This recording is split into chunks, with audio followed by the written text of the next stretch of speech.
E como eu falei para vocês, é importante, para a gente entender como que a vacina age, o que é uma vacina, é importante a gente conhecer o nosso sistema imunológico. Então, o nosso sistema imunológico nada mais é do que uma rede de células e órgãos que são responsáveis por combater micro-organismos que causam infecções em nós seres humanos. Então, esse nosso sistema imunológico, ele pode ser classificado em duas formas, né? O conjunto desses processos que envolve o sistema imunológico na defesa contra os micro-organismos, a gente conhece como imunidade. E a imunidade, ela pode ser de dois tipos, ou a imunidade inata ou a imunidade adquirida. Essas duas imunidades, elas trabalham em conjuntos para combater a infecção causada por doenças infecciosas. A primeira imunidade, a imunidade inata, como o próprio nome já está falando, é a imunidade que a gente herda, né, herda dos nossos pais, é a imunidade que a gente já nasce com ela, e é uma imunidade inespecífica. Ou seja, todos os micro-organismos vão, como que eu posso falar, vão ser combatidos de forma igual. Todos eles são combatidos de forma igual. E essa imunidade inata, ela tem dois componentes. Ela pode ter o componente externo. Quais seriam os componentes externos da nossa imunidade inata? Seriam as nossas barreiras contra micro-organismos. A principal barreira de proteção do nosso corpo contra micro-organismos é a nossa pele. Então, a nossa pele aí surge como a primeira linha de defesa contra infecções de micro-organismos. Outras barreiras importantes, que aí surgem como primeira linha de defesa, são as mucosas de revestimento das nossas cavidades corporais, por exemplo, da boca, do trato respiratório, do trato digestivo. Por exemplo, as células do sistema digestivo, todo mundo já sabe que elas são responsáveis por sintetizar e liberar no estômago ácido clorídrico. Esse ácido clorídrico é extremamente importante para funções no estômago, mas ele também é importante por ele diminuir o pH do estômago e, consequentemente, impedir o desenvolvimento, né, a proliferação de micro-organismos, visto que pHs ácidos, né, são bastante prejudiciais para eles. Um outro exemplo de barreira que eu posso citar para vocês como primeira linha de defesa são as células do nosso sistema respiratório, do nosso trato respiratório. Então, essas células, elas têm a função de produzir muco. Esse muco é importante porque nele ficam retidas partículas de diversos micro-organismos. E, consequentemente, esse muco é eliminado, né, através de cílios presentes nas células do nosso sistema respiratório.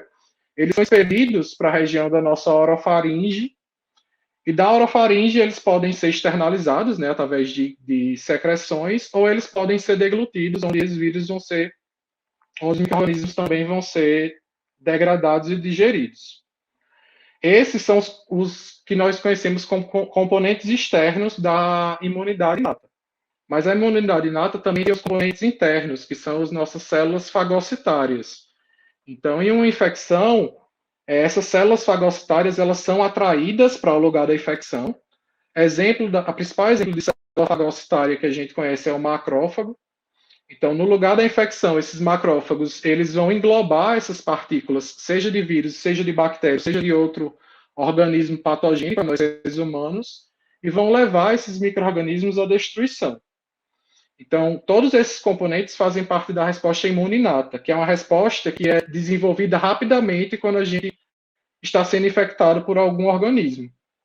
O que acontece é que muitas das infecções elas não conseguem ser combatidas apenas com a nossa imunidade inata, sendo necessário as moléculas da nossa imunidade adquirida ou adaptativa, né? Como o próprio nome está falando, é a imunidade que a gente adquire ao longo do tempo. E as principais células que fazem parte da nossa imunidade adquirida são os linfócitos. Todo mundo já ouviu falar de linfócitos. Os linfócitos que existem em dois tipos, principalmente, que são os linfócitos B e os linfócitos T.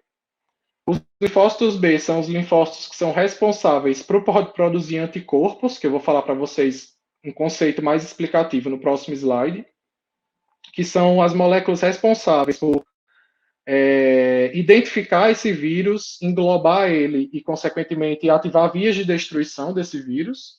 E o segundo grupo de moléculas são os linfócitos T, que ele também sofre uma série de ativações, que eu não vou entrar em detalhe tão profundo dessa parte imunológica, mas eles são ativados por células apresentadoras de antígenos, e esses linfócitos T ativados, que são os linfócitos T que a gente conhece como linfócitos citotóxicos, eles têm a capacidade de reconhecer células que estão infectadas por o vírus e destruí-las.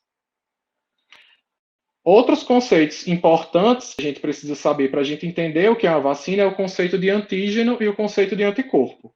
Então, antígeno é qualquer molécula biológica responsável por gerar uma resposta imune em nosso corpo. São moléculas estranhas ao nosso corpo, geralmente podem ser proteínas ou pedaços dela, e essas moléculas, né, elas têm a função de estimular o nosso sistema imunológico a produzir uma resposta contra aquela infecção. O anticorpo, ele é uma das moléculas do nosso sistema imunológico responsáveis por combater o antígeno. Né? São proteínas que a gente conhece como imunoglobulinas, que eu falei para vocês, aqueles IgGs, IgMs, né? E eles têm essa função clara de se ligar de forma específica aos antígenos, que são moléculas estranhas ao nosso corpo, e, consequentemente, combater essas moléculas, né? Esses organismos invasores. Um outro ponto importante para a gente entender a questão das vacinas, que está no próximo slide, aí está mostrando basicamente o que eu falei nos slides anteriores para vocês. A nossa imunidade ela pode ser dividida em imunidade adquirida ou inata. A imunidade inata é aquela que a gente já nasce com ela, né, como eu falei anteriormente. A imunidade que é herdada. E a imunidade adquirida é aquela imunidade que a gente adquire ao longo do tempo. Essa imunidade adquirida ela pode ser subdividida em dois tipos. A imunidade adquirida ativa e a imunidade adquirida passiva. Por que eu estou falando isso? Todo mundo já deve ter ouvido falar na mídia que uma outra forma de prevenir o Covid-19 é através da utilização de soro. Então, o soro faz parte aí de uma imunização passiva, que eu vou explicar para vocês agora um pouquinho de cada uma delas. Então, primeiramente, explicando a imunização ativa, ela pode ser de duas formas. Ela pode ser uma imunização ativa natural, quando que a gente se torna imunizado ativamente naturalmente?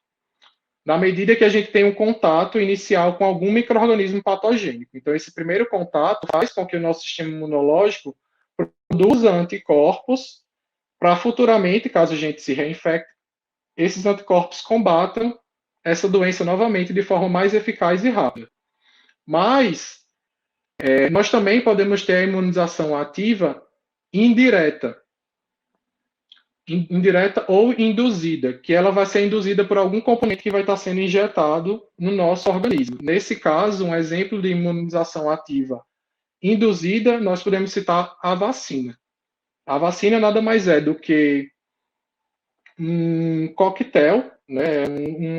São substâncias que vão ocasionar, que vão ativar as vias de produção dessas moléculas do sistema imunológico conhecidas como anticorpos. Então, à medida que você adiciona um micro-organismo, adiciona um agente infeccioso em um ser humano, por exemplo, isso vai fazer com que a gente consiga estimular o nosso sistema imunológico a produzir anticorpos que vão combater essa infecção.